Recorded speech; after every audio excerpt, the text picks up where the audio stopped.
Hi అండి. ఈరోజు వీడియోలో ఎగ్ రైస్ తయారీ విధానం ఎలా అని చూద్దామండి. పిల్లలకి బాగా నచ్చుతుంది ఎగ్ రైస్ అయితేను.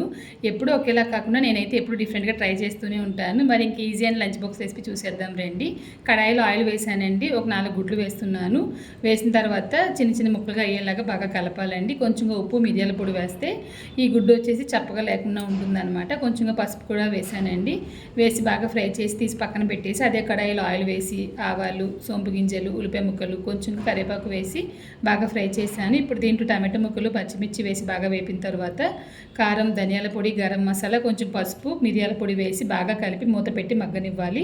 వాటర్ అనేది బయటకు వస్తుందన్నమాట టమాటోలోంచి. ఇప్పుడు ఈ సమయంలో నేను వేపి ఉంచిన గుడ్డు మిశ్రమం కొంచెంగా కొత్తిమీర వేసి ఉడికించిన అన్నం వేస్తున్నానండి. వేసిన తర్వాత బాగా కలపాలన్నమాట. కావాలనుకుంటే కొంచెంగా మిరియాల పొడి కూడా వేసుకోవచ్చు. వేసి బాగా కలిపారంటే ఎంతో టేస్టీగా ఉండి ఎగ్ రైస్ తయారైపోయింది. మీరు కూడా ట్రై చేయండి. ఇంకొక వీడియోలో మళ్ళీ కలుద్దాం. Thank you.